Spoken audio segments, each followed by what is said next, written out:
तो GDP is an indicator of the local oblique national economy.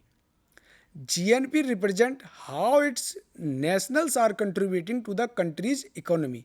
यानी GDP national economy की बात कर रहा है और जीएनपी नेशनलिस्ट यानी भारत के जो लोग हैं वो अपनी इकोनॉमी में अपने कंट्री में कितना कंट्रीब्यूट कर रहे हैं वो उसकी बात कर रहा है।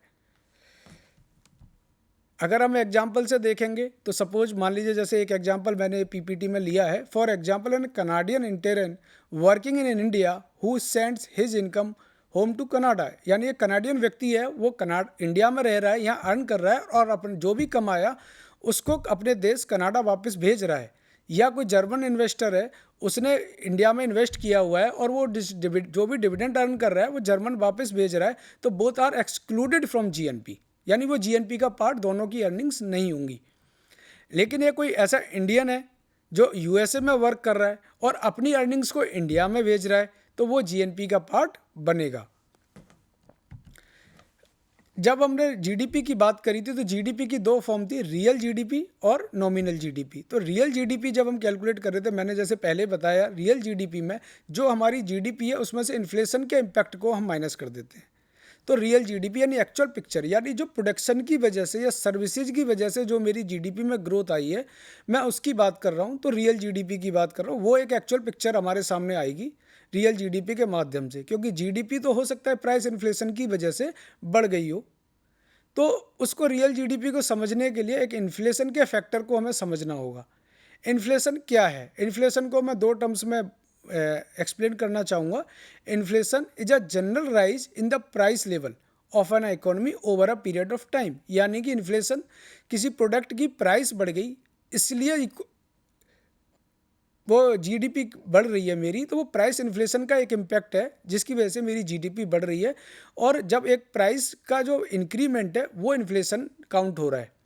यानी कोई चीज़ पहले मैं 100 रुपये में ख़रीद रहा था, आज वही वस्तु के उसी को ख़रीदने के लिए अगर मुझे 120 रुपये पे करने पड़ रहे हैं, तो यानी उस प्रोडक्ट की प्राइस 100 रुपये से बढ़ के 120 होगी। यानी इन्फ्लेशन का फैक्टर 20 रुपीज़ आ गया।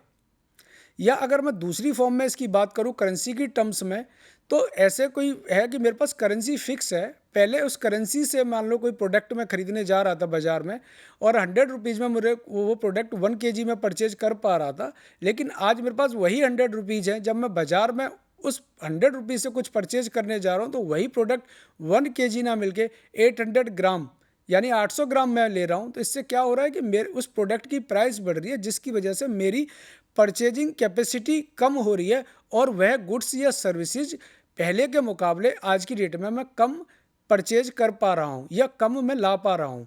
तो इन्फ्लेशन के दो पैरामीटर्स हुए, या तो प्राइस इंडेक्स की तरफ से भी हम उसको समझ सकते हैं या मेरी परचेजिंग पावर जो रिड्यूस हो रही है उससे भी समझ सकते हैं। जब हम इन्फ्लेशन की बात करते हैं तो हम आजकल अखबारों में भी बहुत बार आता है कि महंगाई बढ़ रही है और उसके जो सरकार कुछ आंकड़े हमें पेश करती है। तो सरकार जब इन्फ्लेशन को काउंट करती है या मेजर करती है तो वो बेसिकली किन पैरामीटर्स के बेसिस पे उस इन्फ्लेशन को काउंट करती है, वो बहुत सारे फैक्टर्स हैं। उसमें से जो दो मेजर फैक्टर है जिन पे गवर्नमेंट और आरबीआई और गवर्नमेंट के वेरियस डिपार्टमेंट्स काम करते हैं और हमें बताते हैं कि इन्फ्लेशन की दर क्या है, यानी इन्फ्लेशन जो हो रहा है उसका रेट क्या है। उसके जो दो मेजरमेंट के जो तरीके हैं वो बेसिक फैक्टर्स हैं। एक है होलसेल प्राइस इंडेक्स और दूसरा है कंज्यूमर प्राइस इंडेक्स। जब हम होलसेल प्राइस इंडेक्स की बात करते हैं तो होलसेल प्राइस इंडेक्स रिप्रेजेंट करता है the price of goods at a wholesale stage.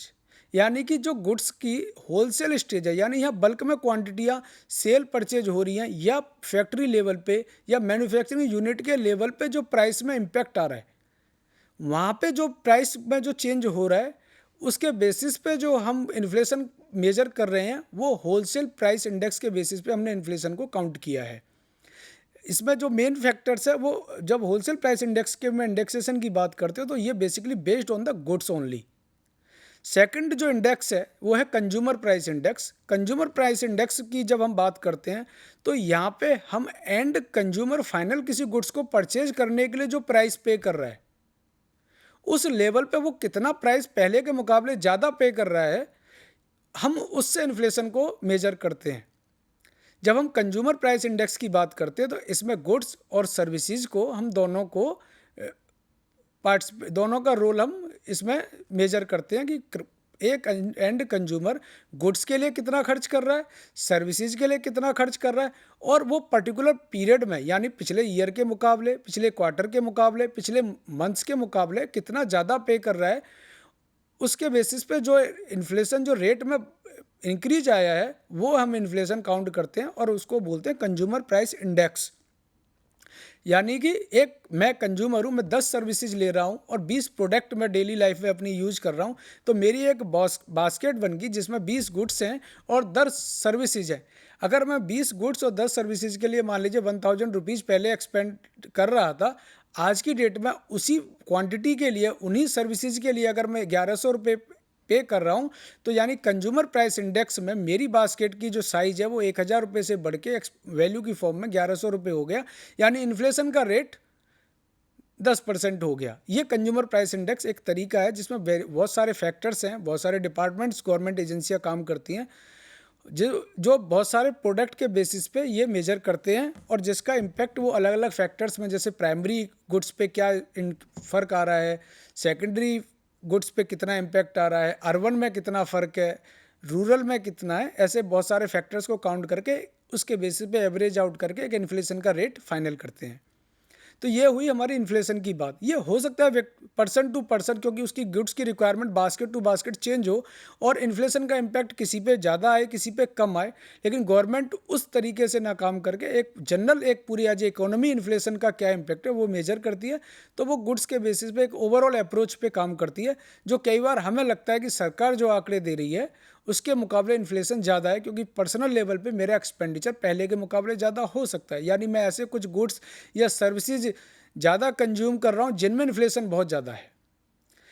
तो सरकार जब इन्फ्लेशन की बात करती है तो वो अलग एक फैक्टर्स पे बात करती है, इसलिए हमारा कंपैरिजन गवर्नमेंट के आंकड़ों से कई बार मैच नहीं करता। लेकिन गवर्नमेंट की अप्रोच और हमारी अप्रोच में बहुत बड़ा फ़र्क होता है। गवर्नमेंट लार्जर अप्रोच पे बात कर रही है और मैं स्मॉल अप्रोच पे बात कर रहा हूँ। जो रीजन्स हैं इन्फ्लेशन के, काफ़ी सारे रीजन हो सकते हैं, लेकिन जो मेजर 3 रीजन है जिनकी मैं बात करूँगा, एक है डिमांड। कई बार क्या होता है कि जैसे प्रोडक्ट की डिमांड एकदम से बढ़ गई, तो जब सप्लाई लिमिटेड है या सप्लाई को बढ़ने में समय लगेगा, लेकिन डिमांड बहुत ज़्यादा हो गई, तो प्रोडक्ट की प्राइसेस कई बार एकदम से बढ़ जाती हैं। दूसरा जो रीज़न हो सकता है वो कॉस्ट हो सकती है। जैसे प्रोडक्ट के बहुत सारे रॉ मटेरियल्स हम यूज़ कर रहे हैं, किसी प्रोडक्ट के रॉ मटेरियल का जो प्राइस है वो बढ़ गया, या सरकार की कोई ऐसी पॉलिसी चेंज हुई, किसी रॉ मटेरियल पे सरकार का टैक्स रेट बढ़ गया, या सरकार की किसी पॉलिसी की वजह से सप्लाई चेन में कोई ब्रेक आ गया, या कोई बाहर किसी और फॉरेन कंट्री की वजह से प्रॉब्लम आ गई जिसकी वजह से हमें टाइमली सप्लाई नहीं मिल पा रही। तो ऐसे बहुत सारे फैक्टर्स की वजह से कई बार रॉ मटेरियल या कंजम्पशंस जो गुड्स है, जो फाइनल प्रोडक्ट है, उसमें जो रॉ मटेरियल यूज हो रहा है उनकी प्राइस बढ़ रही है, उसका इम्पैक्ट फाइनल प्रोडक्ट पे आएगा, तो उस फाइनल प्रोडक्ट की प्राइस भी बढ़ेगी। तो यानी कॉस्ट बढ़ने से भी इन्फ्लेशन आ सकती है। ये एक दूसरा कारण है। और तीसरा कारण है जिसको हम बिल्टअप इन्फ्लेशन कहते हैं, जिसका बेसिक जो है कि मान लीजिए एक फैक्ट्री है जो गुड्स प्रोड्यूस कर रही है, उसमें एक स्टाफ काम कर रहा है, लेबर काम कर रही है, तो रॉ मटेरियल की प्राइस भी सेम है, बाकी सारी चीज़ें भी सेम है, लेकिन लेबर इंडेक्स बढ़ गया या लेबर को किसी कारण से या स्टाफ की सैलरी बढ़ रही है, तो उसकी इम्पैक्ट की वजह से भी गुड्स की कॉस्ट बढ़ रही है, जिसकी वजह से भी उसकी प्राइस बढ़ रही है।